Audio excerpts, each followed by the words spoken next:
बघा ना, म्हणजे व्याख्या बरोबर नाहीत. करेक्ट. हां, म्हणजे जोपर्यंत या कसं जगावं याच्या व्याख्या जुळत नाही तोपर्यंत ते नातं जुळणारच नाही ना. त्यामुळे इथं त्या दोघांच्या मूलभूत व्याख्येमध्येच फरक आहे. हा फरक मला वाटतं, हा जो फरक आहे पुन्हा हा पर्सनल आणि कॉमन मधला भाग आहे की मी कधी कधी इतका आत्मकेंद्रित होतो किंवा होते की मला येणारं नातं सुद्धा माझ्याच टर्म्सवरती पाहिजे. ते जर माझ्या टर्म्सवरती नाही मिळालं तर ते मला नातंच नको, कारण एनिवे मी इंडिपेंडंट आहे. इतकी पर्सनल स्पेस रिजिड होते. त्यामुळे मग आता ना, ही जर पर्सनल स्पेस रिजिड असेल मुलाची किंवा मुलीची, तर मग तो आईवडिलांच्या समोरचा प्रश्न आहे. अशा वेळेला आईवडिलांनी या भिंतीवरती किती डोके आपटावे हा ज्याचा त्याचा चॉईस आहे. मी म्हणेन फार आपटू नये. आपल्या जीवनाचे इतर भाग आहेत त्याकडे पाहावे. हां, कारण खरंच आहे हो, म्हणजे आपण हा चमच्याने बालामृत देण्याचं पालकत्व किती वर्ष चालू ठेवणार? 28 वर्षापर्यंत, 30 वर्षापर्यंत. त्यामुळे चमच्याने बालामृत देण्याचा हट्ट सोडावा. आता हे ना आपल्या पालकांना खूप कठीण जातं आणि मलाही कठीण जाईल ना. मी या भूमिकेमध्ये असेल तर मलाही कठीण जाईल. मी ते म्हणत नाही की हे सोपेपणाने होईल म्हणून. पण आजच्या या काळामध्ये जिथे आत्मकेंद्रितता काही जणांमध्ये अत्यंत शिगेची आहे, त्यावेळेला पालकांनी त्या एकंदर कप्प्यामधून बाहेर पडावं असं मी आता पालकांना आग्रहाने सांगायला लागलो. कारण जेव्हा आत्मकेंद्रितता इतके शिगेची होते तेव्हा त्यामधून ताणतणावाशिवाय संपूर्ण कुटुंबाच्या हातात काहीही पडत नाही. त्यामुळे कधी कधी मग आपल्याला हे टफ मेजर्स घ्यायला पाहिजेत. अर्थात हे सर्वसाधारणपणे नाही होत, पण काही शिगेच्या आत्मकेंद्रिततेमध्ये हे होतं. शिगेची आत्मकेंद्रितता याचा अर्थ असा की कुठल्याही नात्यामध्ये मी फ्लेक्सिबल होणार नाही. मुळामध्ये कुठल्याही नात्यामध्ये तुम्ही स्वतःला ॲडजस्ट करणं, हां, याच्यापेक्षा मी पुढे जाऊन म्हणेन मी स्वतःला ॲडॉप्ट करणं. खरं नातं कुठलं आहे की ज्याच्यामध्ये मला त्या नात्यामधून मिळणाऱ्या अनुभवांची व्याप्ती आणि खोली इतकी जास्त असेल की त्यासाठी व्यावहारिक जीवनामध्ये मला ज्या तडजोडी कराव्या लागतील त्या मी आरामात करेन. हे व्हायला पाहिजे ना. खरं म्हणजे हे व्हायला पाहिजे. पण पहिल्यापासूनच अनुभवांवरती आपला भर नसल्यामुळे, सगळा भर वस्तूंवरतीच असल्यामुळे आपण त्या नात्यांना, ज्याला आपण अपेक्षा म्हणतो नात्यांकडूनच्या, त्यांचं रूपांतर आपलंच मन कधी मागण्यांमध्ये करतं हे आपल्यालाच कळत नाही. मग ती मागणीच होते ना. एवढं हे असं असलंच पाहिजे, एवढं असलं नाही तो मग काय, ही काय ही मागणी आहे. आणि आपल्या अत्यंत ताठर मागण्या आपण बोलताना साध्या अपेक्षा म्हणून व्यक्त करतो हे विसरू नका. त्या अत्यंत ताठर मागण्या असतात, पण त्या साधी तो अपेक्षा आहे असं म्हणतो बोलताना आपण. लगेच समजावं की ही लपलेली मागणीच आहे, ही साधी अपेक्षा म्हणजे. हा नियम तुम्ही आपल्या रोजच्या जीवनातल्या साध्या साध्या अपेक्षांना लावून बघा, तुमच्या लक्षात येईल. त्यामुळे आपण किती ताठर होतो, म्हणजे पालकही प्रसंगी खूप ताठर होतात आणि प्रसंगी मुलं मुलीसुद्धा अत्यंत ताठर होतात. त्याच्यातला मुद्दा तोच असतो. पालक म्हणतात कॉमन स्पेस, अरे समाज काय म्हणेल, कुटुंब काय म्हणेल. मुलगा म्हणतो पर्सनल स्पेस, माझ्या या पर्सनल स्पेसमध्ये कोणी यायचं ते मी ठरवणार ऑन माय टर्म्स. मुलगीसुद्धा असं म्हणते. म्हणजेच काय, असं जेव्हा होतं त्यावेळेला मग आपल्याला सगळे जोपर्यंत फ्लेक्सिबिलिटीला येत नाहीत तोपर्यंत त्याच्यामध्ये काही होणार नाही ना. तर मग म्हणजे नातं कधी निर्माण होतं? नातं हे व्यवहाराच्या गोष्टी महत्त्वाच्या आहेत. उपाशी मरणं वगैरे अनुरूपमध्ये कोणी जे येतात ना त्यांना उपाशी मरणं वगैरे कोण काय होत नाही. हां, सगळे म्हणजे वरण भात तूप, तर तुपामध्ये 1.5 चमचा का 1 चमचा एवढा फरक पडू शकतो. हां, तर आता हे आपण जेव्हा म्हणतो तेव्हा इथं येणाऱ्या मंडळींनी खरं तर अनुभवांवरती, नात्याच्या कंगोऱ्यांवरती जास्त लक्ष देणं अपेक्षित आहे. म्हणजे अनुरूपचा जो टार्गेट आहे त्यानं हे लक्ष द्यायला पाहिजे. त्याने नात्यांवरती जास्त काम करणं आपल्याला अपेक्षित आहे. आणि ते अशासाठी की जर नात्यावरचं काम झालं तर मग प्रॅक्टिकल व्यवहारामधल्या परिस्थितीला तोंड देणं हे तुलनेने कमी कष्टकारक जातं म्हणून. हां, आणि मला वाटतं हा नियम सगळ्यांसाठी आहे. कारण काय, PhD झालेल्या व्यक्तीला कमी फ्लेक्झिबिलिटी दाखवावी लागते असं नाही आहे. हां, मग MS झालंय तरीसुद्धा मी का झुकायचं, किंवा ग्रॅज्युएशन माझं BA मध्ये झालेलं आहे म्हणून मग मी 5 पातळ्यांवर तरी झुकायला पाहिजे असं त्याच्यासाठी मेजरमेंट नाही आहे. कारण नात्यांवर काम प्रत्येकालाच करावं लागतं. म्हणून जे आपण मगाशी बोलत होतो की मटेरियलिस्टिक पॅरामीटर्स नाही आहेत गरजेचे नाते आणि अनुभवांसाठी. याला सॉरी, तुला ॲड करायचं असेल? नाही, काही नाही. म्हणूनच आपला प्रयत्न इथे लग्न टिकतेपर्यंत न्यायचं आहे ना आपल्याला. नाही, इथे लग्न फुलते. खरंय खरंय. हो, टिकते काय, 80% टिकलेली आहेत. त्यामुळे इथे लग्न फुलते हे पाहिजे ना खरं म्हणजे. हां, काय इथे लग्न जमते आणि जमलेले लग्न फुलते. याला परत मी मॅरिटल रेडिनेसला अशा जोडतो की कम्फर्ट झोन सोडायची तयारी नसणं. म्हणजे एक आहे तो सवयीचा भाग. या सगळ्या गोष्टी जरी धरल्या तरी काही सवयी सोडवता येत नाहीत किंवा सोडायची मानसिक तयारी नसते. त्याला तोंड देताना मुलामुलींनी काय विचार करावा, आणि तो कम्फर्ट झोन कुठेतरी तोडला जाणार आहे, मुलाचाही आणि मुलीचाही. कोणी कोणाच्याही घरी जावं राहायला किंवा दोघंही स्वतंत्र दुसरीकडे राहायला जावं. तर ह्याला फेस करताना काय विचार केला जातो, आणि यामुळे कुठेतरी लग्नाची तयारी हा प्रकार मागे पडतो का? माझी लग्नाची तयारीच होत नाही कारण माझी तयारीच नाही आहे की मी हे सगळं कम्फर्ट झोन सोडावा. हा कम्फर्ट झोनचा डेफिनेटली मुद्दा आहे. आपल्या सगळ्यांनाच आपण आज बघितलं तर एका छान कम्फर्ट झोनमध्ये राहण्याची सवय आहे. हा मुलींचा कम्फर्ट झोन मेंटेन करण्याचं काम आई बाबा खूप मोठ्या प्रमाणावर करत असतात असं मला पर्सनली वाटतं. कारण म्हणजे 28व्या वर्षीसुद्धा मुलीला माहितीच नसतं की किराण्यासाठी आपल्याला घरामध्ये किती पैसे लागतात किंवा इस्त्रीच्या एका कपड्याला किती पैसे लागतात. कारण ती आल्यानंतर फक्त कपडा बेडवर टाकायचं काम करते. आई तो उचलते 28व्या वर्षीसुद्धा, कारण मुलगी 50,000 कमवते. त्यामुळे आई म्हणते की ठीक आहे, ती ते करते तर मी हे करते. डबा घेते, सिंकमध्ये ठेवते, भाज्या आणते, भाज्या करते. दुसऱ्या दिवशी उठल्यानंतर मुलींनी कपाट उघडल्यानंतर इस्त्रीचे कपडे व्यवस्थित, डबा हातामध्ये, असं ती मुलगी ऑफिसला जाते. सो हा कम्फर्ट झोन मुलींचा असतो. मुलांचा असा असतो की 11 वाजता जातो ग म्हणल्यानंतर आई विचारत नाही की रात्री किती वाजता घरी येणार आहेस मित्रांना भेटून. सो मुलांना वाटतं आता अशी व्यक्ती आयुष्यात आणायची कशी की जिला मी प्रत्येक गोष्टीसाठी आन्सरेबल आहे. आणि तिसरा महत्त्वाचा मुद्दा, ही जी व्यक्ती माझ्या आयुष्यामध्ये येणार आहे ती अपडेट किंवा अपग्रेड न होण्यासारखी येणार आहे बहुधा. कारण काय, मोबाईल मी जसा बदलतो तशी तिला नाही बदलू शकत, अपडेट नाही करू शकत सॉफ्टवेअरसारखं. त्यामुळे जशी ती येणार आहे तेवढी ती परमनंट येणार आहे. जसं आपण छत्रीसुद्धा आपण आजकाल रिपेअर नाही करत ना, कारण 200 रुपयाची असते. आपण म्हणतो एक पावसाळा गेली बरी झाली, नवीन घेऊ वेगळी. हे मुलाच्या किंवा त्या मुलीच्या बाबतीत होणार नाही आहे. त्याच्यामुळे लग्न ह्या गोष्टीकडे हल्लीची मुलं मुली जेव्हा आम्ही इंडिव्हिज्युअली भेटायला येतात तेव्हा असं जाणवतं की रिस्क म्हणूनच बघतात. आणि ते जे फिलिंग आहे ना त्याच्यामुळे तो कम्फर्ट झोन सोडणं खूपच मुश्किल होतं आहे. तर मुळात चेंज हा आहेच. लग्न हाही चेंज आहे, तसं घर रिनोव्हेट करणं हाही चेंजच आहे, जॉब स्विच करणं हाही चेंजच आहे. पण या सगळ्यामध्ये जी अँझायटी आहे ती सगळीकडे कॉमन आहे, ती लग्नात येणारच आहे. हे कुठेतरी आईबाबांच्यामध्ये आणि मुलांमध्ये पण हा संवाद व्हायला पाहिजे. अरे लग्न असं जेव्हा आईबाबासुद्धा म्हणतात तेव्हा मुलांनाही कुठेतरी जाणवतं की काहीतरी भयानक आहे का काय.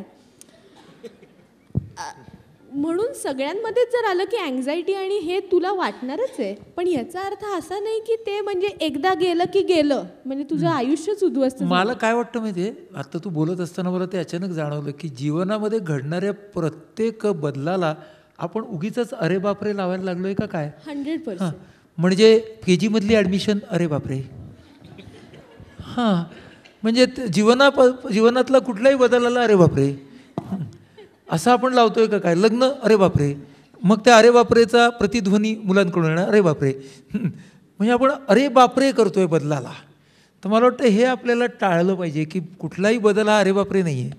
कुठल्याही बदलामध्ये काही आनंददायक भाग आहेत आणि काही त्रासदायक भाग आहेत. ते आपल्याला कुठले ते शोधलं पाहिजे. तर मला वाटतं हे सगळ्याच बदलांना लागू आहे. अगदी. आणि कुठलाही चेंज होत असताना थोडा खडखडाट होणारच ना. रेल्वेसुद्धा ट्रॅक बदलते त्यावेळेला खडखडाट होतच असतो. त्यामुळे तो तसा होणारच आहे. मला याच्यावर एक गमतीशीर प्रसंग आठवला की जो गेले 3 वर्ष आम्ही मान्सून थेटभेट कार्यक्रम घेतो आहे त्यातलं पहिलं वर्ष मला आठवतं ना, आजही परिस्थितीत बदल नाही झालेला. आम्ही सिंहगडच्या पायथ्याशी ह्या सगळ्या मुलामुलींना घेऊन जातो. सगळी 100-125 वगैरे ही मुलं मुली असतात. तर पहिल्या वर्षी मी तन्मयला म्हटलं की मी तिकडे जाऊन सगळी व्यवस्था बघते, तू आपल्या ऑफिसपाशी उभा राहा आणि सगळ्या मुलामुलींना घेऊन ये. मग माझा हेतू असा होता की तो समवयस्क त्या मुलामुलींबरोबर मजा करतील सगळे आणि येतील. तर तन्मय मला म्हटलं, आई असं नाही करता येणार. म्हटलं का रे? नाही, इथे कुणीतरी मोठं असू दे तुझ्यासारखं, कारण पालक सोडायला येणार मुलांना.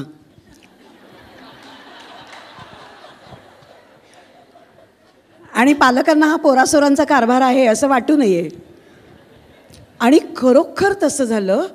100 पैकी 45 पालक सोडायला आले होते ऑफिसपाशी सकाळी 8 वाजता. तन्मय, तू तुझे केस जरा पांढरे बिंढरे करून घे. दाढी त्यासाठी वाढवली ॲक्च्युली. आणि हे फक्त मान्सून म्हणजे मान्सूनला अंदाज येण्याचं कारण होतं इतर थेटभेट प्रोग्राम, की जेव्हा मुलं मुली येतात. आता आपल्या एका हॉलमध्ये आपण ज्या थेटभेट प्रोग्राम घेतो तर त्याचा दरवाजा काचेचा आहे आणि तिथे पालक येतात आणि त्या दरवाजाच्या बाहेर उभे राहतात जेव्हा मुलं मुली आत इंटरॅक्शन करतात. तर ती अस्वस्थता इतकी असते पालकांची, मला खूप गंमत वाटते. आणि मग ते काचेतनं असं बघतात की आपली मुलं मुली कोणाशी बोलतायत. कळलं KG पासूनचं. अरे बापरे, शाळेच्या पहिल्या दिवशी असंच झालेलं असतं. मग एका मेळाव्यात तर मला एका मुलाने सांगितलं की ते पालकांना सांगता का जरा प्लीज मागे फक्त बसून घ्या, असे काचेवर थांबू नका. कारण पालक त्याच्यात असं म्हणत असतात की किती वेळा सांगितलं की ती मुलगी चांगली आहे, आधीच मी फोटो बघून ठेवला होता, तर तिच्याशी हा बोलतच नाही आहे. वाव. मला काय वाटतं बघा, आपल्या मुलामुलीचं लग्न जमणं ह्या पालकांसमोरचं एक आव्हान म्हणू का असं मी म्हणत होतो. पण एक प्रयोजन आहे, ते आव्हान नाही आहे. आणि मुलामुलींचंही एकमेकांशी लग्न जमलं. सध्या आपण मुलामुलींपुरतंच मर्यादित ठेवू, तर मुलामुलींचंही एकमेकांशी लग्न जमणं हे सुद्धा जीवनातलं एक प्रयोजन आहे. मला असं वाटतं प्रयोजनाचं रूपांतर आव्हानामध्ये करू नये.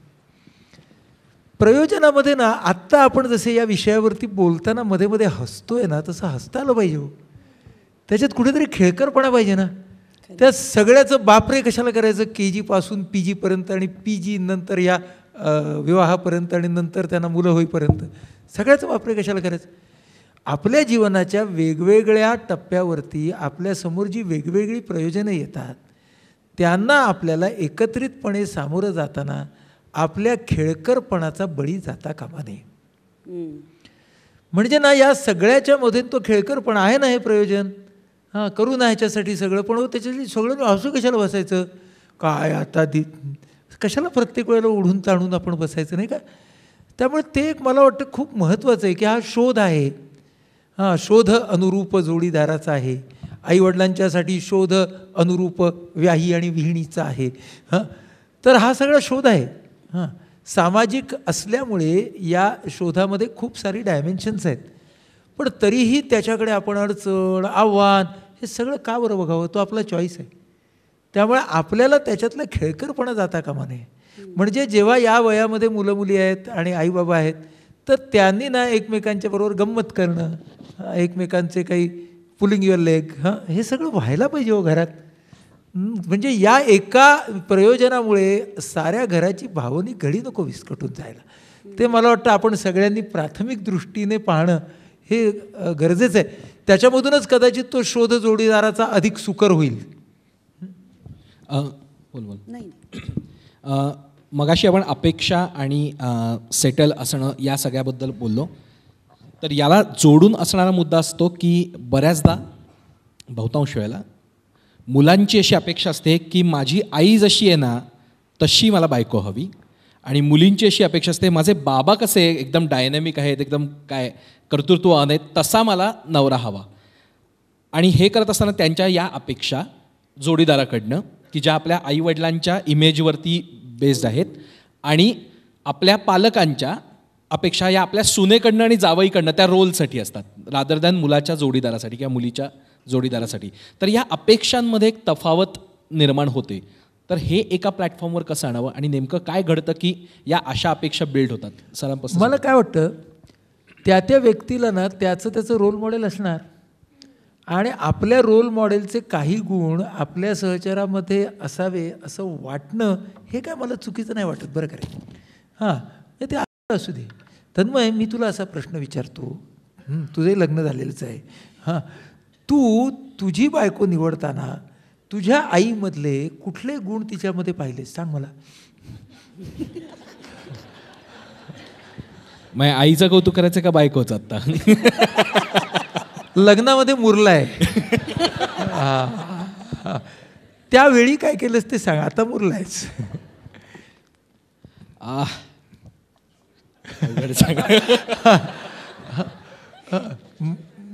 माझा मुद्दा काय बघा, माझा मुद्दा ह्यातला असा आहे की हे होणं साहजिक आहे. म्हणजे हे आपल्या सगळ्यांच्याकडे होणार. माझा जो घरातला एक रोल मॉडेल असणार त्याच्यासारखा माझा सहचर मला मिळावा असं वाटणं साहजिक आहे. त्याचप्रमाणे इव्हन तुझ्या आईला तुझ्या पत्नीमध्ये काय काय असावं असं वाटणं हे सुद्धा साहजिक आहे. याच्यातल्या प्रोसेसमधल्या नैसर्गिकतेला आपला अजिबात विरोध नाही, त्याच्याबद्दल काही आपलं म्हणणं नाही. आपलं म्हणणं असं आहे की त्याच्या मागे हेका किती असावा हे आहे. बरोबर आहे की त्यामधला हेका किती हवा. म्हणजे हे ना माझी आई इतकं मस्त करते, तुला ना काहीच जमत नाही, हा हेका झाला.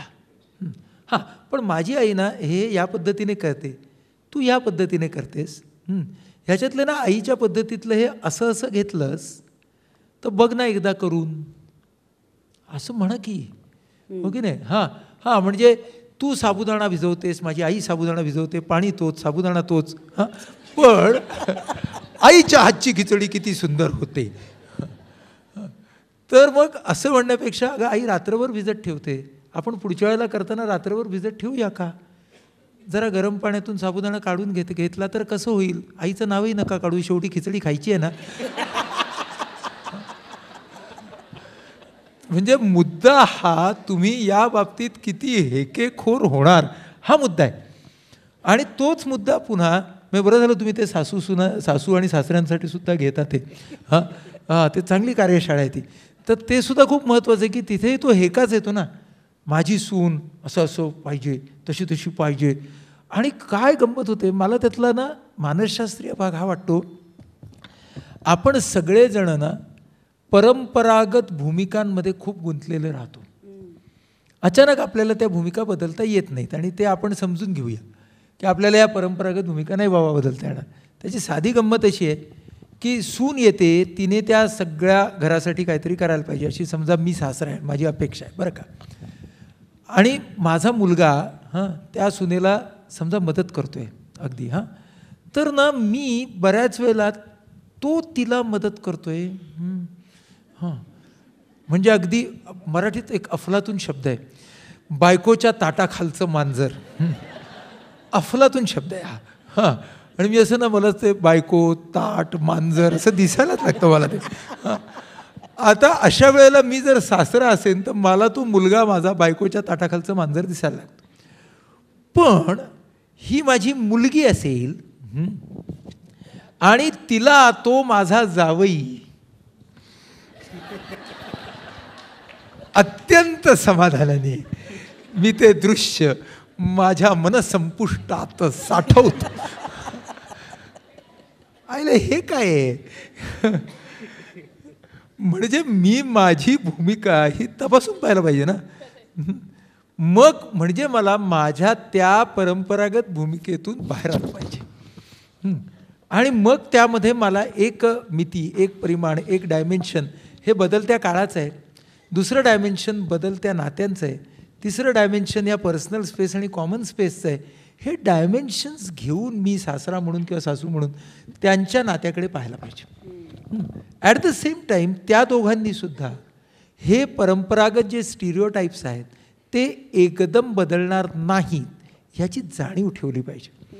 माझ्या ओळखीचं एक IT क्षेत्रातलं कपल आहे, मुलगा मुलगी दोघेच जण राहतात इकडे आणि ते बऱ्यापैकी त्या रोल्समधून बाहेर पडून एकमेकांच्या सोबत राहतात, चांगले आनंदाने व्यवस्थित राहतात. ते काय करतात की हे काम पुरुषाचं किंवा हे काम स्त्रीचं असं न मानता ते काय मानतात की 3 गोष्टी आहेत. कोणाला ते काम करण्याची आवड आहे, कोणामध्ये ते काम करण्याची क्षमता आहे आणि कोणाला ते काम करायचा वेळ आहे. या 3 गोष्टीवरती ते घरातल्या भूमिका ठरवतात. आणि मला वाटतं ही खूप छान गोष्ट आहे की आवड, क्षमता आणि वेळ या 3 गोष्टीवरती खरं म्हणजे सगळ्या घरांमधली सगळी कामं ठरली पाहिजेत. स्त्री आहे का पुरुष आहे याच्यावरती नव्हे. आता हे त्याप्रमाणे हे दोघेजण राहतात. म्हणजे ह्याचं प्रॅक्टिकल एक्झाम्पल की तो लवकर आला तर कुकर लावतो, वॉशिंग मशीन हे करतो, त्यांच्या ज्या इन्व्हेस्टमेंट्स आहेत त्या ती करते वगैरे वगैरे. या दोघांच्याहीकडे दोघांचेही आईवडील जेव्हा राहायला येणार असतात, सेपरेट बेडरूम आहे तर त्यामध्ये लगेच त्या दोघांचा संवाद फार इंटरेस्टिंग असतो की ती त्याला सांगते, मी तिचे आईबाबा राहायला येणार असतात, ती त्याला सांगते हे त्यांच्यासमोर जास्त करू नको हां, हे तू नसताना ना मग ते उगीच तू त्याच्याकडून काम करून घेते, तू त्याच्याकडून काम करून घेते असं बोलत राहतात. आणि त्याचे आईबाबा जेव्हा राहायला येणार असतात तेव्हा तू तिला सांगतो की ना त्यांना ते आवडत नाही गं, मी काम करतो ते, तर जरा त्या 4 दिवसासाठी ना असं असं करूया का. हां, आता ही ॲडजस्टमेंट त्या दोघांची असेल ना तर ते ह्यांना समजून घेत आहेत की ह्यांचे परंपरागत रोल एकदम बदलणार नाहीत. ही समज दोन्ही बाजूने ही जी समज आहे ना, ही समज यायला पाहिजे. म्हणजेच इथे लग्न फुलते ह्याच्यासाठी जी बाग आहे ती फुलणाऱ्या कुटुंबाची आहे, आश्वासक कुटुंबाची आहे. आश्वासक कुटुंबाच्या बागेतच लग्न फुलू शकते. त्यामुळे आश्वासक कुटुंब असणं ही तुमची आमची सगळ्यांची जबाबदारी आहे. त्याच्यामध्ये मग ते लग्न फुलेल, अर्थातच ते टिकेल. त्यामुळे हे आपण ना सगळ्यांनी विचार करणं गरजेचं आहे. अपेक्षा ठरवत असताना आई तुला प्रश्न आहे हा, मुलं मुली येतात आणि प्रत्यक्ष या शब्दात नाही सांगत पण कोणीतरी स्वप्नातला राजकुमार घोड्यावरनं येईल आणि कोणीतरी राजकुमारीच आपल्यासाठी आहे स्लीपिंग ब्युटी की आपण फेरारीमधनं येईल. हां, फेरारीमधनं येतील. तर अपेक्षा ठरवताना स्वतःचं काही ॲनालिसिस एक करावं का आणि त्यानुसार अपेक्षा ठरवाव्यात का आणि कशा. आत्ता असं होतं आहे की अपेक्षा ठरलेल्या असतात आणि एक चौकट तयार केलेली आहे आणि त्या मुलाला किंवा मुलीला त्याच्यात बसवलं जातं. म्हणजे एक्झॅक्टली उलट्या पद्धतीने ही प्रोसेस चालू आहे.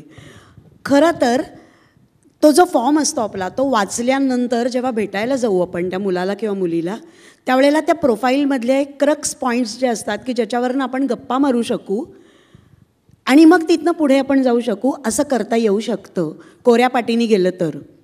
पण अनेकदा असं होतं की तो प्रोफाईल न वाचताच ते एकमेकांना भेटतात आणि मग तू कुठून रे इंजिनिअरिंग केलंस इथपासून ते सुरू होतं.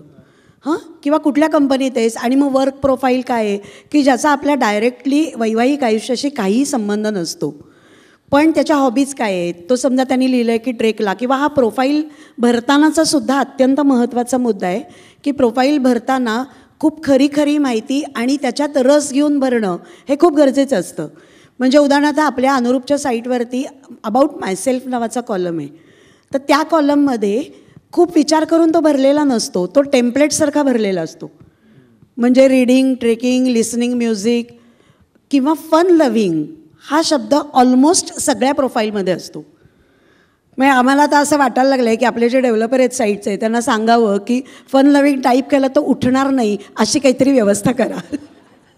कारण फन लव्हिंग ही पर्सनॅलिटीची आपली काय म्हणूया वर्णन होऊच शकत नाही.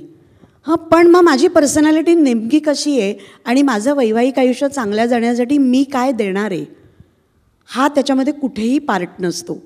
किंवा मुली अनेकदा असं लिहितात की I am a straight forward person. असं लिहिलं की मी म्हणजे मला हे कसं लक्षात आलं तर समोर 2 मुलं बसली होती आणि सगळ्या मराठी माणसांना लिहायची गरजच नाही. पुण्यातलं तर नाहीच नाही असं पण. तर ती 2 मुलं बसली होती समोर आणि मी त्यांना काही प्रोफाईल सुचवत होते. तर ओळीनी असं झालं योगायोगाने की ओळीनी 4-5 प्रोफाईलमध्ये स्ट्रेट फॉरवर्ड पर्सन असं लिहिलेलं होतं. तर ती दरवेळेला नाही हे नको प्रोफाईल, ते नको. म्हणलं अरे असं का म्हणताय, प्रत्येक प्रोफाईलमध्ये ते स्ट्रेट फॉरवर्ड पर्सन लिहिलं, आम्हाला नको आहे. तर खरोखर आपण असं 100% वेळा ॲसर्टिव्ह असतो का, ॲग्रेसिव्ह असतो का, तर असं नसतो. आपण खूप वेगवेगळ्या भूमिकांमधनं वावरत असतो. कधी सबमिसिव्ह असतो, कधी ॲसर्टिव्ह असतो, बरेचदा ॲग्रेसिव्ह असतो. हे सगळे आपल्या पर्सनॅलिटीचे ट्रेट्स आहेत. हे आपल्याला माहिती आहेत का हे सगळं लक्षात घेऊन जर मी माझ्या अपेक्षा सेट करायला गेले तर कुठेतरी मी त्याच्या जवळपास पोचू शकते. मला एक सूचना करायची ती अशी की पाहिजे तर ह्या मुलामुलींना ना तुमचा एक फॉर्म भरू दे जो काय भरायचा असेल तो.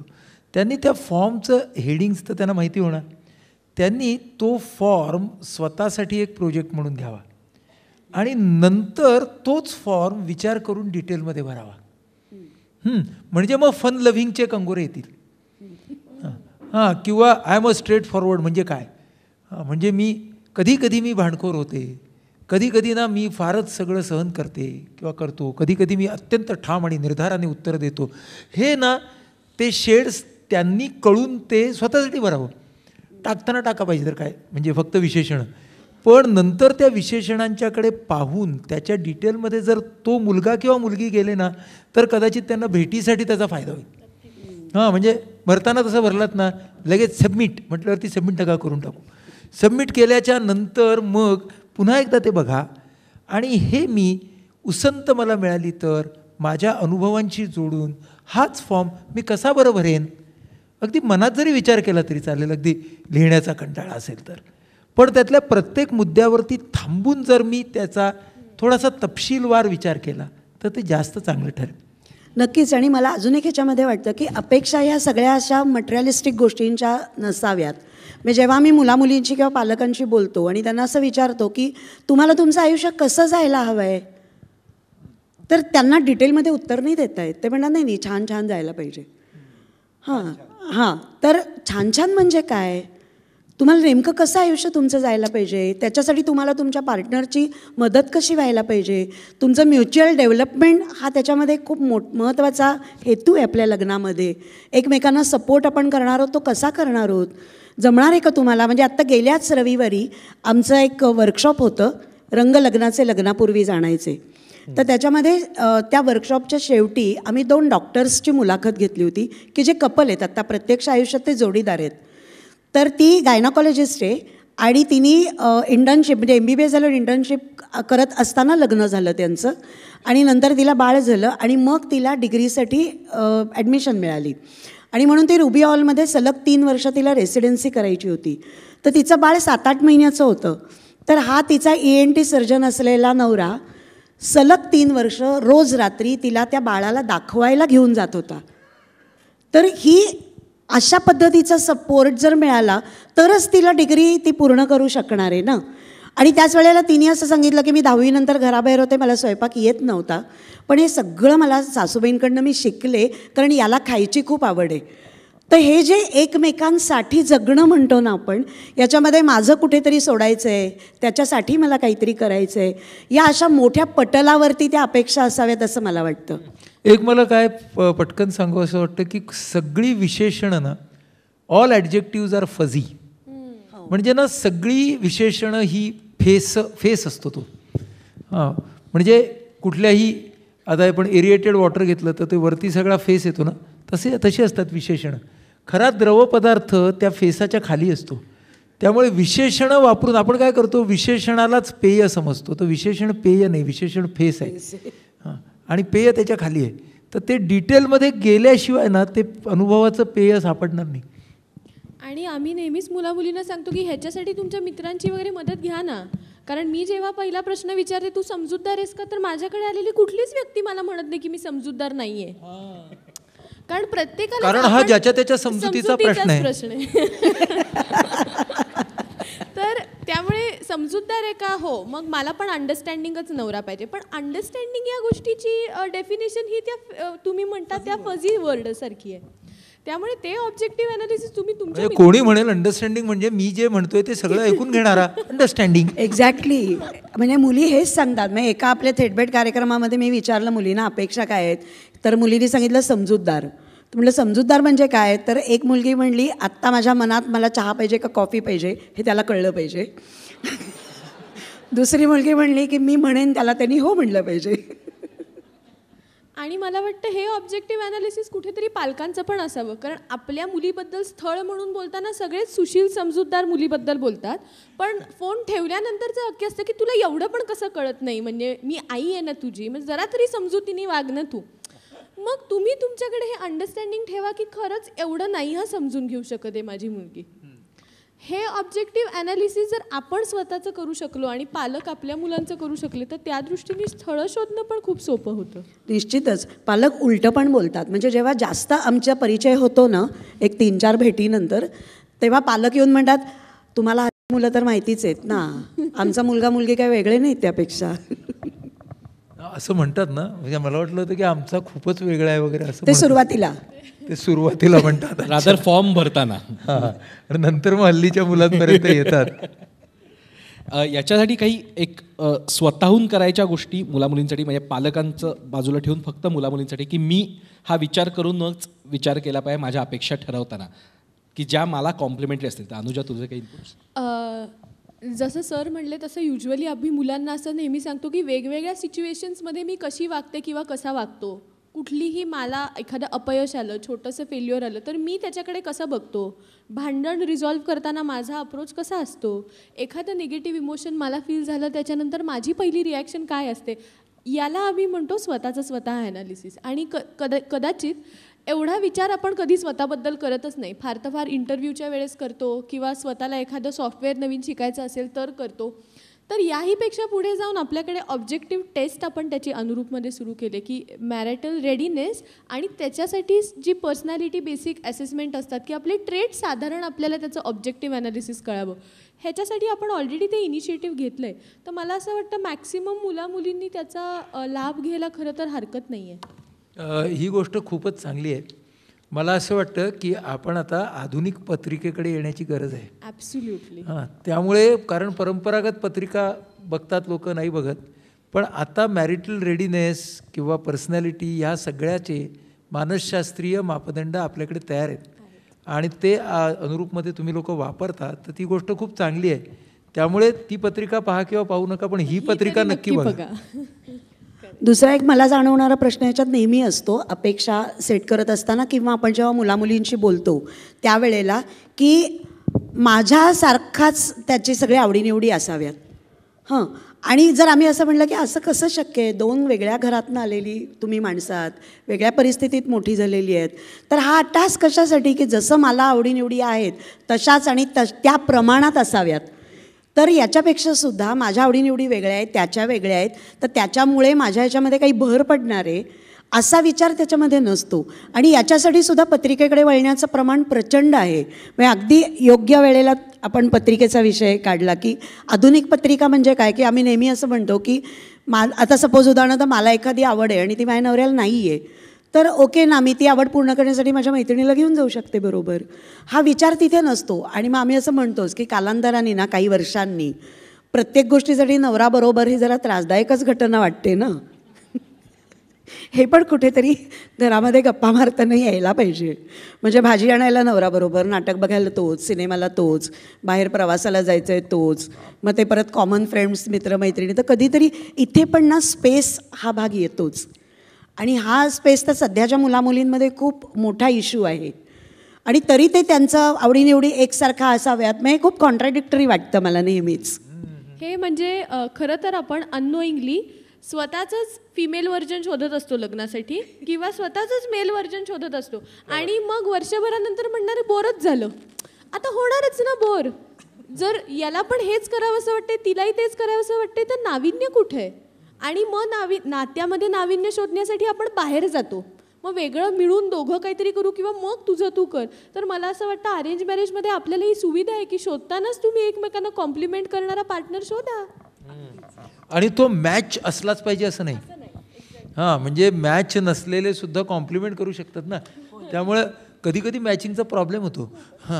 तर त्या कारण मग दोघं जर मॅचच करतायत तर मग कॉम्प्लिमेंट करणारे जास्त बरे. त्यामुळे बॅलन्स चांगला राहतो. म्हणजे समजा मी बोलणारा माणूस आहे, माझी बायको आहे ना, तिला फार बोलायला आवडत नाही, ती भयंकर सिलेक्टिव्ह आहे, तेव्हा आमचा ॲव्हरेज चांगला पडतो. तर हा जो भाग आहे ना की कॉम्प्लिमेंटरी असणं, ही गोष्ट महत्त्वाची आहे ना.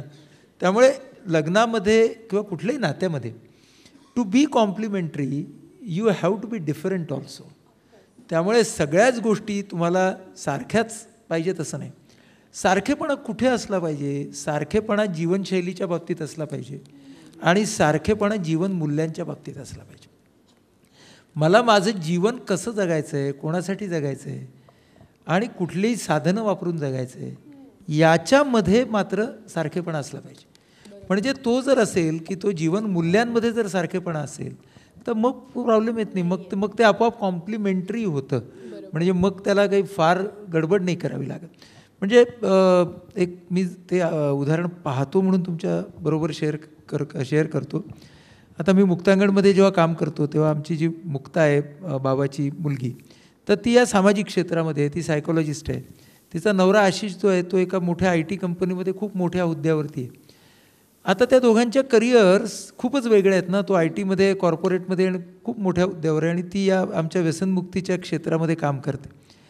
पण असं आहे की त्यानं या सगळ्यामध्ये या संसाराच्यासाठी बाहेरच्या असाइनमेंट्स कधी घेतल्या नाहीत त्या काळातसुद्धा, जेव्हा तो कमी ह्याच्यावरती होता त्या काळामध्ये.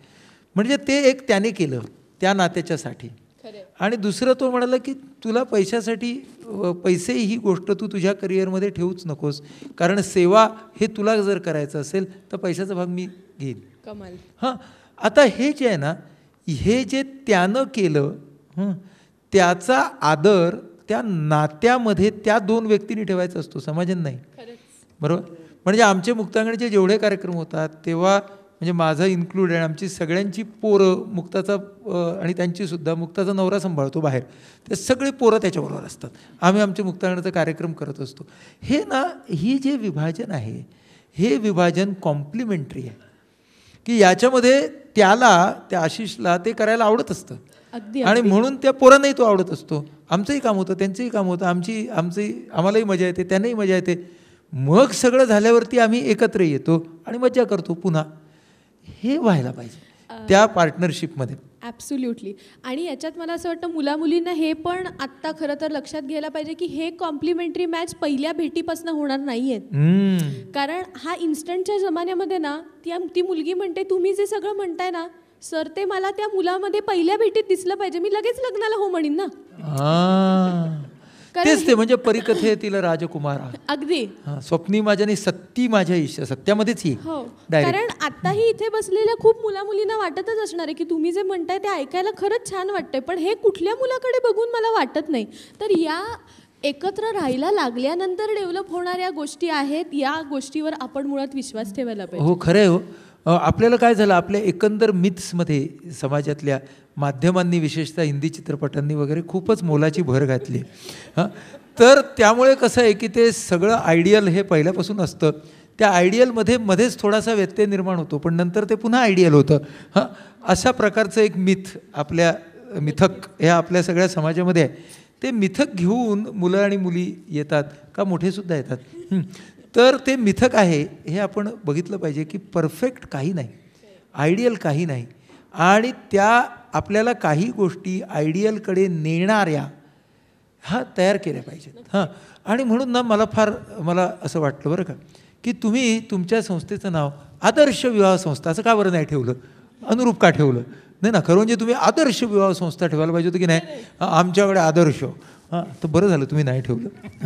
हां, कारण all ideal is a myth. जगामध्ये काहीही गोष्ट मूलतः परिपूर्ण नाही. हां, त्यामुळं आपल्याला हे डोक्यात ठेवलं पाहिजे. मग ते नातं असं कसं परिपूर्ण असेल, असणार नाही, पण त्या नात्यामध्ये परिपूर्णतेकडे जाणाऱ्या शक्यता आणि दिशा त्या दोन व्यक्ती निर्माण करू शकतात. त्यामुळे ते आपल्याला निर्माण करायचं आहे, आणि जे आपल्याला निर्माण करायचं आहे त्याची काही चिन्ह आपल्याला दिसत आहेत ना, आता तेवढं पाहून घ्यावं ना. हां, आपल्याला फिनिश डिश पाहिजे तसं नाही. म्हणून काय आहे, जोडीदार हा फिनिश डिश नाही आहे, जोडीदार ही पाककृतीची सुरुवात आहे. असं जर आपण म्हणाले ना, आणि ती दोघांनी मिळून करायची पाककृती आहे, तर असं आपण करत करत नेऊ, मग ती डिश तयार होईल. असं बघणं आपल्याला काय, डिश खा, तृप्त व्हा, हे काय. त्यामुळे मग ह्याच्यामध्ये आपण त्या नात्याची मशागत वगैरे करणं. आणि मला त्यात एक महत्त्वाचा मुद्दा सांगायचा आहे. माणूस जे काही मनपूर्वक दुसऱ्यासाठी करतो ते तो माणूस त्याच क्षणी स्वतःसाठीही करत असतो. Super, correct. म्हणजे मनपूर्वक दुसऱ्यासाठी केलेली प्रत्येक गोष्ट स्वतःसाठी असते. त्यामुळे ती करावी. म्हणजे ना आपण असं ना ह्याच्यासाठी त्याच्यासाठी, अरे कोणी सांगितलं होतं करायला. त्यामुळे त्याचं अवडंबर माजवू नये. नात्यामध्ये मनपूर्वकतेने दुसऱ्यासाठी केलेल्या गोष्टी स्वतःसाठी असतात. ही एक गोष्ट जर सगळ्या नात्यांनी लक्षात घेतली तर खूप प्रश्न जगातले सुटतील. आणि हे मी तुझ्यासाठी केलं, हे मी तुझ्यासाठी केलं, हे जेव्हा आपण सतत सांगतो त्यावेळेस ते स्वतःसाठी करत नाही, हे इक्वली खरं आहे. इक्वली खरं आहे. कारण त्याचं बर्डन येतं. हो, मग त्याचं वर्णन येतं ना, तुझ्यासाठी तुझ्यासाठी तुझ्यासाठी. अरे हो केलं ना, हां ठीक आहे. बऱ्याच वेळेला पालकांना मुलं सांगतात ते, हां हो की केलं, आता तुम्ही काय करू. हां म्हणजे हा खूप महत्त्वाचा भाग आहे की फ्रेम ऑफ रेफरन्स. हां आणि कुठे कोण आहात. आणि प्रत्येक वेळेला भावनात्मकता ही जुळणार नाही. हां तर ती जुळणार नाही हे सुद्धा लक्षात घेतलं पाहिजे. माझ्या ओळखीच्या एक खूप प्रौढ बाई आहेत बरं का. तर त्यांनी अत्यंत भावूक स्वरामध्ये त्यांच्या एकदा मुलाला सांगितलं की अरे मी जेव्हा जाईन ना तेव्हा ना त्या अमुक अमुक फुलांचा हार मला घाल बरं का फोटोला माझ्या. तर तो मुलगा म्हणाला तसा हार घालूनच तुझा फोटो काढेन आणि लावेन रोज नवा हार कोण घालणार. आता भावनात्मकतेमधला फरक बघा.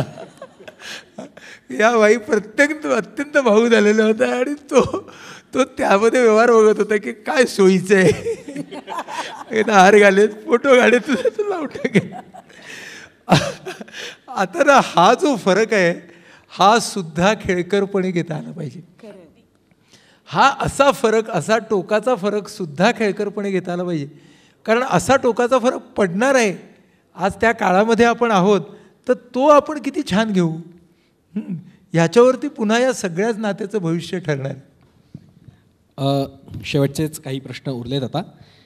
त्यातला एक महत्त्वाचा म्हणजे ओव्हरऑल या नात्याबद्दलची भीती जी मुलांच्या मनात आहे. निर्णय घेताना काय होतं की जेव्हा हा विचार डोक्यात येतो की आता जो आपण जोडीदार निवडणार आहोत, जो मगाशी तू रिस्क हा शब्द वापरलास, तर हा जोडीदार माझ्याबरोबर आता 40 वर्ष राहणार आहे किमान, या विचाराने आधीच मुळात खचायला होतं मानसिकदृष्ट्या. आणि मग आता काय करायचं बुवा, आता हे 40 वर्षाची जर रिस्क असेल तर नेमका आपण निर्णय कसा घ्यायचा आणि निर्णयापर्यंत पोचायचं कसं. आणि आपण चुकत तर नाही होत ना. मगाशी मोबाईलचा पण उल्लेख झाला की मोबाईल घेतला तर तो बदलता येतो, फार तर अपडेट करता येतो. पण इथे जर चुकलंच सगळं गणित तर काय करायचं. तर 40 वर्षाची इन्व्हेस्टमेंट, बापरे हे फारच झालं, मग निर्णयच घेता येत नाही. याच्यावरती काय करावं की मला इतकी भीती वाटत राहते, इतकी इन्सिक्युरिटी वाटते, इतकं कमिटमेंट फोबिया वाटत राहतो की मला पुढेच जावत नाही. सगळं जुळतं आहे असं वाटत असतं. मनातनं असं वाटतं की हा मुलगा किंवा ही मुलगी चांगली आहे, कदाचित आमचा जमेलही, पण मला निर्णयापर्यंत काही पोचता येत नाही. अनुजा, जेव्हा आपण 15 दिवसांच्या ट्रेकला जाणार असतो तेव्हा आपण 500 रुपयाची सॅक घेत नाही. कारण 15 दिवसांच्या ट्रेकला हिमालयामध्ये जायचं आहे म्हणजे तेवढा काळ सस्टेन होणारी तरी ती सॅक पाहिजे. मग तिथे आपण 4,000 रुपये घालवायला पुढे मागे, 6,000 रुपये घालवायला पुढे मागे बघत नाही. तसं अनफॉर्च्युनेटली ना लग्नाच्या बाबतीत सुद्धा आपण या सगळ्या गोष्टी सेफगार्ड करायला जातो. मग जर 40 वर्ष राहायचे तर आत्ताच फ्लॅट आहे ना बघा ना. मग 40 वर्ष राहायचं आहे तर मग 2 भेटीत समजूतदार वाटतोय का बघा ना. सो याच्यामध्ये सेफ काय आहे किंवा आयडियल काय आहे असं काही नाहीच आहे ना. त्यामुळे जर ते आपण पहिल्या दिवशीपासून ठरवायचा जर प्रयत्न केला की ह्याच्यासाठी आयडियल आणि सेफ मोस्ट सिच्युएशन ही आहे, म्हणजे वर्स्ट केस सिनारिओ जरी मी पडले तरी काहीतरी अँकर्स असणारच आहेत मला त्या ट्रेकमध्ये, अशीच सिच्युएशन मी शोधायला जाते आणि शोधायला जातो. आणि म्हणून त्या सगळ्यामध्ये वाटणारी भीती ही कमी वाटण्यापेक्षा दिवसेंदिवस वाढते. दुसरं, या सगळ्यामध्ये जेव्हा आपण समोरच्या माणसाचा विचार करत असताना जास्तीत जास्त सेफ व्यक्तीचा विचार करतो तेव्हा कुठेतरी आपण स्वतःवर सुद्धा अविश्वास दाखवत असतो की वर्स्ट सिच्युएशनमध्ये माझा विश्वासच नाही स्वतःवर की मी सांभाळून घेऊ शकेन. त्यामुळे समोरच्या माणसांनी माझी काय त्याची पण जबाबदारी घ्यावी, दोघांची पण जबाबदारी घ्यावी, म्हणजे ती सिच्युएशन तरून नेता येईल. आणि हे पैशासकट सगळीकडे, हे पैशासकट भावनिकदृष्ट्या पण तो समजूतदार का हवा. कारण मी वाह्यात वागणार, माझे मूड स्विंग्स भरपूर असणार, पण त्यांनी समजूतदार याच्यासाठी हवं की माझे मूड स्विंग्स त्याला सांभाळता यायला हवेत. तर हा अविश्वास दाखवण्यापेक्षा मी पण इक्वली चांगला ह्युमन बिंग आहे ना, माझ्या पुढे सुद्धा कपॅसिटी आहेत निगेटिव्ह सिच्युएशन हँडल करण्याच्या. सो जे काही आहे ते दोघं मिळून आम्ही करू शकू. हा विश्वास जेव्हा वाटेल ना, तेव्हा आपण लग्नासाठी सेफ माणूस शोधणार नाही. आणि दुसरं एक ह्याच्यामध्ये असं असतं की समोरचा माणूस ज्या वेळेला माझ्या मनाविरुद्ध काहीतरी उत्तर देतो त्यावेळेला पण ती व्यक्ती मला नकोशी वाटते. म्हणजे उदाहरणार्थ एका मुलीने असं सांगितलं, ते दोघं भेटले, एक मुलगा आणि एक मुलगी, आणि तिने विचारलं की तू शनिवार रविवार काय करतोस. तर तो म्हणला शनिवारी खेळायला जातो सकाळी. तर ती म्हणली समजा मी तुला असं म्हणलं की लग्न झाल्यानंतर की तू खेळायला जाऊ नको, तर तू थांबशील का खेळायला जायचा. तर तो म्हणला असं का मी थांबेन, मी चांगली गोष्ट करतोय. तर मग ती म्हटली मग नाही, मग आपण थांबूया इथे. तर या सगळ्या ज्या गोष्टी आहेत की नाही त्या अशा बारीक बारीक गोष्टींचा किस पाडतात आणि तिथे प्रत्येक ठिकाणी माझा पार्टनर हा माझ्या म्हणण्याप्रमाणेच वागला पाहिजे, इथपासून सगळं सुरुवात होते. एक घटना अशी मध्यंतरी घडली की एक लग्न झालेलं आहे त्यांचं आत्ता, आणि त्यांनी त्यातला जो मुलगा आहे त्यांनी असं त्याच्या 8वी 9वीपासून ठरवलं होतं की त्याच्या पगारातली 2% रक्कम कुठल्या तरी सेवाभावी संस्थेला मी देणार आहे मला नोकरी लागल्यानंतर. आणि ते तो लग्नाच्या आधी व्यवस्थित पाळत होता दर महिना, आणि ते आता पगार खूप आहे त्याला, 2% रक्कमसुद्धा पुष्कळ होते. आता लग्नानंतर या मुद्द्यावरती भांडणं चालली आहेत, 2 मुद्द्यांवरती, की एक तर लग्नाच्या आधी ही गोष्ट तुम्हाला सांगितली नाहीस, तेव्हा तू मला विचारलं नाहीस, माझी परवानगी घेतली नाहीस, आणि आता 2% खूप होतात, 200-400 रुपये ठीक आहे. याच्यावरनं दोघं खूप खूप भांडत आहेत. तर इथे परत व्हॅल्यूजचा जो आपण मगाशी म्हणलं ना तो प्रश्न आहे, जीवन मूल्यांचा, की मला माझं आयुष्य कसं जायला हवं आहे आणि मी माझ्या आयुष्याबद्दल काही गोष्टी ठरवल्या आहेत का. हां, ते जर का कुठे मॅच झालं नाही ना तर मग हे वितंड वाद होऊ शकतात. आत्ता तू कमिटमेंट फोबिया असा शब्द वापरलास, तो तू मी दुसऱ्याला कमिट करावं की नाही या अर्थानं वापरलास. मला असं वाटतं कमिटमेंट फोबिया हा माझ्यातच पहिल्यांदा असतो. मी स्वतःलाच कमिट करायला घाबरतो तर दुसऱ्याला काय कमिट करणार. तेव्हा कमिटमेंट फोबिया हा दुसऱ्यापासून सुरू होत नसून माझ्यापासून सुरू होतो आहे, हे पहिल्यांदा लक्षात घ्यायला पाहिजे. याला जोडूनच स्पेसबद्दल आपण थोडंसं मगाशी बोललो, तर ही भीती या सगळ्या मागे असते की आता माझं स्वातंत्र्य जाणार आहे कुठेतरी, आता सगळं काहीतरी शेअर करायला लागणार आहे किंवा माझ्यावर कोणीतरी हक्क गाजवणार आहे, आणि ही हक्क गाजवणारी अजून एक व्यक्ती कशाला, असा एक प्रश्न निर्माण होतो. तर याला काय करावं, याच्या अगेन्स्ट किंवा याला रेक्टिफाय करणारं काही सोल्युशन आहे का मुलामुलींना विचार करताना. मुलामुलींना आधीपासूनच हॉस्टेलमध्ये ठेवावं. हां, मी हे सिरियसली का म्हणतो, कारण हॉस्टेलमध्ये राहताना ना तुम्ही जर ज्या वयात हॉस्टेलमध्ये राहता त्या वयामध्ये तुम्हाला personal space, common space, private space हे कसं मेंटेन करायचं हे कळतं. म्हणजे हॉस्टेल ही एक फार सुंदर संस्था आहे, आणि म्हणून त्याचा जे योग्य उपयोग करून घेतात त्यांना पुढच्या जगामध्ये नात्यांची ॲडजस्टिबिलिटी सोपी जाते. कारण तुम्ही 2 माणसं, मुलं असतील मुली असतील, 2 मुलं 3 मुलं असे राहत असतात. तुमच्या राहण्या जेवण्याच्यामध्ये तुमचं दरवाजा हा उघडा असतो, बंद असतो, अनेक जण येत असतात जात असतात, तुम्हाला व्यवस्थितपणे कळतं की तुम्ही कसं राहिलं पाहिजे. त्यामुळे संस्था म्हणून संस्थात्मक उपाय हॉस्टेल्स वाढली पाहिजेत, आणि प्रत्येक मुलामुलीने त्यांच्या आयुष्यामध्ये 2 वर्ष 3 वर्ष हॉस्टेलमध्ये राहिलं पाहिजे. मग PG म्हणून राहा, नंतर 2 वर्ष 3 वर्ष काय तुम्ही जेव्हा जॉब करणार तेव्हा त्यावेळेला मग मी तर असं म्हणेन हा उपाय म्हणून वापरायचा असेल की मला जरी सिंगल राहायला, म्हणजे मी एक IT प्रोफेशनल आहे, मला सिंगल राहता येतं, मला भरपूर पगार आहे, तरी पण मी राहिलो नसेल ना हॉस्टेलमध्ये तर 3 लोकांसोबत राहू दे. कारण जोपर्यंत पर्सनल स्पेसचे हिशोब मला नव्याने लिहिता येत नाहीत ना तोपर्यंत कुठल्याही नवीन नात्याला मी कसा सामोरा जाईल. त्यामुळे ती गोष्ट मला खूप महत्त्वाची वाटते की यामध्ये माझ्या पर्सनल स्पेसमधली फ्लेक्सिबिलिटी ही जपण्यासाठी मी किती प्रयत्न करणार. मला आज काय होतं की तू म्हणालस तसं की प्रत्येक गोष्ट मला हल्ला वाटतो, हल्ला. मगाशी जे आपण म्हणालो ना प्रयोजन आहे का आव्हान आहे, हे प्रयोजन आहे. त्यामुळे हे जर प्रयोजन असेल तर मग तो आव्हान नाही ना, मग भीती कसली. भीती तेव्हाच वाटेल की जेव्हा मी तो हल्ला, आव्हान असं त्याला घेईन. अरे मी माझ्या आवडणाऱ्या माणसासोबत राहतोय ना. हां, हां, रूम पार्टनर तर हॉस्टेलमध्ये मला अलॉट केलेला असतो रेक्टरनी किंवा वॉर्डननी, त्याच्याबरोबर राहतो मी 1.5 वर्ष. हां, इथे तर मी हे केलेलं आहे. म्हणजे ती माझ्या ॲडजस्टिबिलिटी मध्ये. म्हणून मग काय होतं, मग माझा जोडीदार शोधताना मी किती सजग आहे, मी त्यावेळेला किती खोलामध्ये जात आहे, योग्य दृष्टीने खोलामध्ये, हा किस पाडणं या खोलामध्ये नाही, तर योग्य दृष्टीने मी किती खोलात जात आहे, मी कॉम्प्लिमेंटरी मॅचिंग या गोष्टींचे अर्थ किती समजून घेत आहे, या गोष्टींवरती जर मी चांगलं काम केलं तर तो कमिटमेंट फोबिया आपोआप कमी. शेवटच्या अगदी प्रश्नाकडे आपण येतोय. आत्तापर्यंत आपण नवरा बायको या रिलेशनबद्दल किंवा मुलं आणि त्यांचे पालक याच्याबद्दल बऱ्यापैकी बोललो. पण अर्थातच अगदी सुरुवातीला मी बोललो होतो की लग्न झाल्यानंतर 2 कुटुंबांचं लग्न होतं, 2 कुटुंब इन्व्हॉल्व्ह होतात, तर नवीन बरीच नाती तयार होतात. म्हणजे आपण कोणाचं तरी जावई बनतो, कोणाचं तरी काय मावशी असेल आपली बायको तर काका बनतो, किंवा अशा पद्धतीची अनेक नाती तयार होतात. तर या नात्यांची पण एक भीती वाटत राहते की माझं नातं फक्त माझ्या नवऱ्याशी आहे किंवा जोडीदाराशी आहे, पण त्या पलीकडचं जे फॅमिली आहे ती त्याची, माझी फॅमिली माझी. सो तिथे आपण काय करायला पाहिजे, आपला अप्रोच काही त्याच्यात बदलायला हवा का, किंवा काही सुधारणा करायला हवी का? मला असं आठवतं की नागरिकशास्त्रामध्ये आपण एक वाक्य शिकलो होतो, मानवी हक्क आणि कर्तव्य या एकाच नाण्याच्या 2 बाजू आहेत. तर प्रॉब्लेम या वाक्यात नाही आहे, प्रॉब्लेम इथे आहे की आपण ही गोष्ट क्वांटिफाय करायला जातो. मी जर या 3 रुपयाची कर्तव्य मी केलेली आहेत तर मला 6 रुपयाचे हक्क मिळायला पाहिजेत. तर मुळात माझे 3 रुपये हे तुझे 3 रुपये नाहीच आहेत ना. त्यामुळे मी जे करते, जे मला कर्तव्य म्हणून वाटतं, ते त्याला वाटतं की अरे हे तर तू जाता येतं केलेलं आहेस.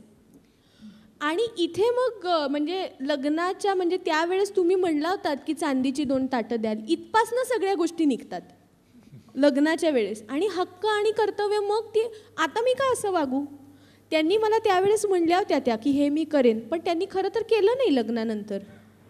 मग कुठेतरी आता मग ती तुझी आई होते, माझ्या सासूबाई नाही. मग म्हणताना मी आहो आई म्हणते, पण त्याच्यात आईपणा मला वाटत नाही. तर मला असं वाटतं की हे सगळं आपण क्वांटिफाय करणं सोडून दिलं पाहिजे. कारण जेव्हा आपण हे क्वांटिफाय करायच्या मागे जातो तेव्हा आपण अगदी सुरुवातीला जे सर म्हणले होते की तो अनुभव छान करणं यापासून आपण लांब जातो आणि आपणच आपल्यामध्ये कटुता ॲड करत जातो. म्हणजे कुठलेही निगेटिव्ह इमोशन्स, मी मुलामुलींना नेहमी सांगते की निगेटिव्ह इमोशन्सकडे ती शक्ती आहे की ते एकाने दुसऱ्याला द्विगुणित करतात, आणि आनंदाकडे ते एक असं दुर्बलता आहे की काल मी गाडी घेतली याचं मला काल जितकं भारी वाटत असतं तितकं आज नाही वाटत. आणि दुःखाचं एक्झॅक्ट उलटं आहे, का आज मी अजून 4 लोकांकडे उगाळलं की अजून मोठं वाटतं. तर आपणच आपली ह्या सगळ्या गोष्टींना क्वांटिफाय करून नेगेटिव्हिटी वाढवत जातो नात्यांमधली. थोडं मला एक ह्याच्याबद्दल असं वाटलं, तू जे म्हणालीस ते बरोबर आहे. दुःखामध्ये तू जे आनंदाच्या बाबतीत म्हणालीस ना, तिथे मला एक थोडा बदल करावा असं वाटतो. तो बदल असा आहे की आपण मुळामध्ये सुख आणि आनंद या 2 वेगळ्या भावना आहेत हे समजून घेत नाही. ॲब्सोल्युटली. माझं म्हणणं असं आहे की सुख हे तात्कालिक आनंद आहे आणि आनंद हा लॉंग टर्म आणि जास्त डीप खोल जाणारा आनंद आहे. आपण ना सुखालाच आनंद मानायला लागलो आहे, हा आपला प्रॉब्लेम आहे. ॲब्सोल्युटली. आणि सुख हे प्राप्तीवर अवलंबून आहे. मग ती प्राप्ती नात्याची असू दे, वस्तूची असू दे, कुठली असू दे. त्यामुळे जो प्राप्तीवरती आधारित आहे ते सुख आहे, आणि म्हणून ते टेम्पररी असणं हा त्याचा स्थायी भावच आहे. आपण सुख आणि आनंद या 2 गोष्टींच्या मध्ये फरक करत नाही, हा आपला प्रॉब्लेम आहे. आणि त्यामुळं आपण दुःखाला उगाळण्याची शक्ती जास्त देतो. दुःखाला उगाळण्याची शक्ती कुठून मिळते? आपल्यालाच सुख आणि आनंद याच्यातला फरक कळत नाही म्हणून. म्हणजेच आपण जेव्हा प्राप्तीपासून दूर जाऊ ना, की प्राप्तीवरती अवलंबून आहे ते सुख, अनुभवावरती आधारित आहे तो आनंद. म्हणून मग अनुभवांचा आनंद घेऊन आपण अनेक वेळेला आठवणी नाही का काढत, आणि किती छान नाही का वाटत. आनंदाला लॉंग टर्म आहे, सुखाला नाही. म्हणून आपल्याला ना डोक्यामध्ये आपल्या सगळ्यांच्या भावनिकतेमध्ये आपण सुख, दुःख आणि तिसरा आनंद आहे, हे जर आपण डोक्यात घेतलं ना, तर आपण अनुभवांवरती सगळेच माणूस म्हणून जास्त भर देऊ. ॲब्सोल्युटली. आणि ते देणं खूप गरजेचं आहे. सोपी गोष्ट आहे. प्राप्तीवरचं सुख सोडून जो जीवनामध्ये बदल घडवतो त्याला संन्यासी म्हणतात. आणि म्हणून सगळ्या संन्यासांच्या नावाच्या पुढे तुम्हाला आनंद जोडलेलं दिसतं बघा. अगदी. हां, विवेकानंद बघा, चिन्मयानंद बघा, ह्या आनंद हा शब्द काय, आपण खूप वेळा शब्द घेतलेत, त्याचा अर्थ आपल्याला कळलेला नाही. की संन्यास याचा अर्थच असा की प्राप्तीवरती जे सुख आधारित आहे ते सोडून मी अनुभवाच्या आनंदाकडे नेणारे म्हणून तो संन्यास आहे. तर ते आपण डोक्यात घेणं खूप गरजेचं आहे. आणि मला असं वाटतं आपली सर्वार्थाने हीच चूक होते, अगदी राईट फ्रॉम एक्सपेक्टेशन स्टील नाती टिकवण्यापर्यंत, की आपण सगळं ते प्राप्तीत मोजत गेल्यामुळे तो त्रास जास्त होतो. आई, मला असं वाटतं की या सगळ्या प्रोसेसकडे बघत असताना आपल्याला माणसांची गरज लागणारे हे कुठेतरी बॅक ऑफ द माइंड आपण आपल्या स्वतःच्या मनाला हे सांगितलं पाहिजे. म्हणजे आत्ता गेल्या 2 आठवड्यापूर्वीची गोष्ट आहे की मी डोंबिवलीला गेले होते, आपलं थेटबेट कार्यक्रम होता आणि त्यावेळेला मी मुलांना आणि मुलींना दोघांना प्रश्न विचारला की तुमच्या अपेक्षा काय आहेत. तर मुलांनी सगळ्या सांगितलं की माझ्या घरी तिने जमवून घ्यावं, तिचे जसे आईवडील आहेत तसे माझेही आईवडील आहेत, मग माझ्या आईचं आणि तिचं पटावं, मग तिने आमच्या घरात समरस व्हावं, अशा स्वरूपाचं. आणि मुलींनी असं सांगितलं की मला तो स्पेस देणारा हवा, मला त्यांनी माझा आदर केला पाहिजे. म्हणजे सगळे त्यांच्या अपेक्षा होत्या त्या इंडिव्हिज्युअल लेवलच्या होत्या आणि मुलांच्या अपेक्षा मात्र होत्या तो ॲज अ फॅमिली म्हणून होत्या. तर हा बेसिक फरक मी लक्षात आणून दिल्यानंतर मुलींना असं वाटलं की अरे हो, आम्ही असं बोलत होतो. तर इथे कुठेतरी माझं कुटुंब जे आहे ना ते माझ्याबरोबर असेल तर मी अधिक आनंदी राहणार आहे. हा भाव आपण आपल्या मनाला सांगायला पाहिजे. कारण खरोखरच घरात आईबाबा असतात म्हणून किती छान वाटतं. आल्या आल्या आई विचारते कसं झालं तुझं, किंवा घर उघडं दिसलं की आपल्याला किती बरं वाटतं. माझेच मला कुलूप उघडून आत जायला लागलं तर नाही चांगलं वाटत मला. तर हाच भाव तिथे जर असेल तर मी कुटुंब म्हणून त्याच्यामध्ये समरस होणार आहे. हे मुलीच्या बाबत. आणि मुलांच्या बाबत तर आम्ही नेहमी असं सांगतो की तुम्हाला पण एक ॲडिशनल आईबाबा मिळणार आहे, ती किती चांगली गोष्ट आहे. एकच आईबाबा असतील आणि 2 आईबाबा असतील तर जास्त आपण समृद्ध होणार आहोत. आणि मग याच्यासाठी काय करायचं आहे तर अगदी प्रॅक्टिकल लेवलवर इथे विचार केला तर दर 4 दिवसांनी एक फोन करावा, त्यांची चौकशी करावी. खरोखर सांगते आत्ताच्या पालक पिढीला दुसरं काही नको आहे मुलांकडनं. कारण फिनान्शियली इंडिपेंडंट आहेत. पालक पिढीची लग्न लवकर झाल्यामुळे फिजिकली फिट आहेत, त्यांच्या नोकऱ्या चालू आहेत, त्यामुळे चांगलं चाललं आहे एका बाजूनी पालकांचं म्हणलं तर. पण मुलांच्या बाबतीत कुठल्या तरी एका पातळीवरती ते नाराज आहेत. म्हणजे त्यांना असं वाटतं की आमच्या मुलांनी आमची चौकशी केली पाहिजे, आम्हाला विचारलं पाहिजे. साधं घरी आल्यानंतर आई तू दमलीस का, एवढ्या एका वाक्यामध्ये सुद्धा खूप काही घडणारं असतं. भलेही अगदी त्यांनी काय उठून चहाच केला पाहिजे असं नसतं, तेही केलं तर अजून अधिक बरं वाटेल. पण हा जो एक कुटुंबाचा कोहेसिव्हनेस म्हणूया आपण, कौटुंबिक नाती म्हणूया, याच्यातनं कायमच तिसरा मजला शांत राहतो. मी काय म्हणतो तुला, मी आत्ता असा विचार करत होतो, आपण आता समाप्तीकडे आलोत. मी टेक होम काढत होतो तुमच्या सगळ्यांच्यासाठी की मी या 2 तासामध्ये मला ह्याच्यामधून टेक होम काय काय मिळाले. कारण आपल्याला ना सवय असते टेक होम काय न्यायचं. तर मी तुमच्यासाठी काही जोड्या तयार केल्या आहेत ज्या लक्षात ठेवायला खूप सोप्या अशा. त्यातली पहिली आहे अपेक्षा आणि मागणी, ह्याच्याबद्दल आपण बोललो. दुसरी जोडी आहे वस्तू आणि अनुभव. तिसरी जोडी पर्सनल स्पेस, कॉमन स्पेस. त्यानंतर नातं म्हणजे अनुभव झेलणं आणि अनुभव निर्माण करणं. नंतर लाईफ की पार्ट ऑफ लाईफ, जीवन की जीवनाचा भाग. नंतर ॲडजस्ट आणि ॲडॉप्ट. नंतर गरज सुविधा चैन. नंतर हेतू आणि हेका, आव्हान आणि प्रयोजन, दुसऱ्यासाठी स्वतःसाठी, सुख दुःख आनंद. इतक्या आपण गोष्टी या 2 तासामध्ये बघितल्या. त्या सगळ्याच्या मागचं प्रयोजन असं होतं. आणि ती शेवटची जोडी नातं आणि करार. तर आपण इथे जे सगळे 2 तास बसलो आहोत ते नात्यासाठी, करारासाठी नाही. करार हा कायद्यामध्ये असतो, नातं हे मनामध्ये असतं. त्यामुळे नातं आणि करार ह्याच्यातला फरक आपण समजून घेतला तर कुटुंबाच्या आश्वासक अंगणामध्येच लग्न फुलते, ही गोष्ट घेऊन आपण इथून जाऊ. मला वाटतं यावर मी अजून काही बोलणं गरजेचं नाही आहे. अनुरूपकडनं एक छोटंसं गिफ्ट आपण आपल्या वक्त्यांना देणार आहोत, डॉक्टर आनंद नाडकर्णींना. आई,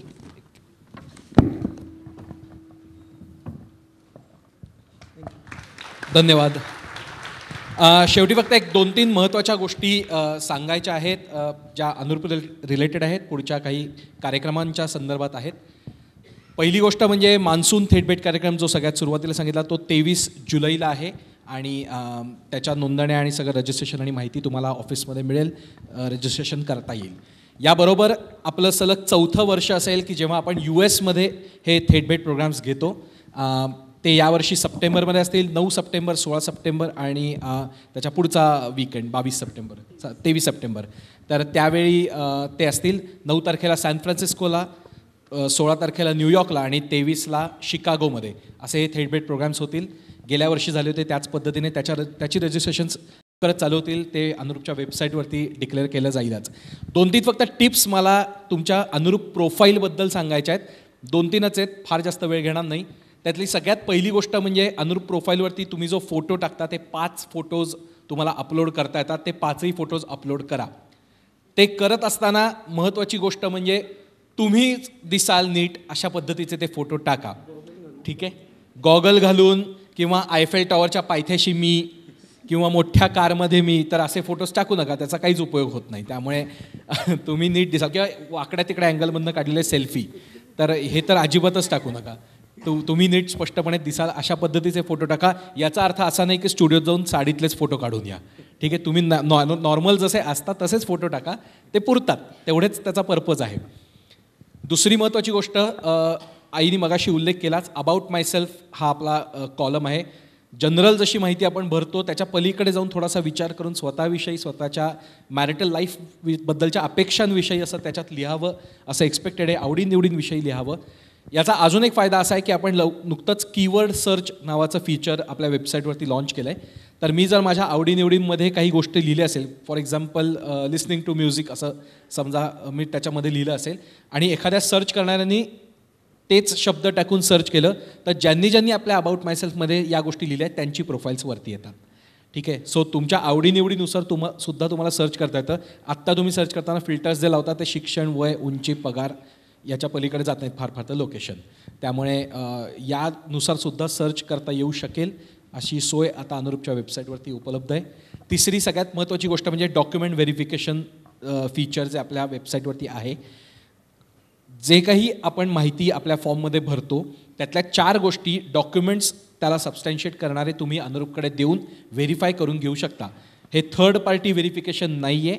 हे असं व्हेरिफिकेशन आहे की तुम्ही डॉक्युमेंट दिलेले, त्या डॉक्युमेंटमध्ये जे काही लिहिलं असेल ते आणि तुम्ही दिलेली माहिती हे मॅच होतं ना, या पद्धतीचं व्हेरिफिकेशन ते केलं जातं. कोणत्या 4 गोष्टी आहेत त्या? ID proof, address proof, income proof आणि एज्युकेशनल प्रूफ.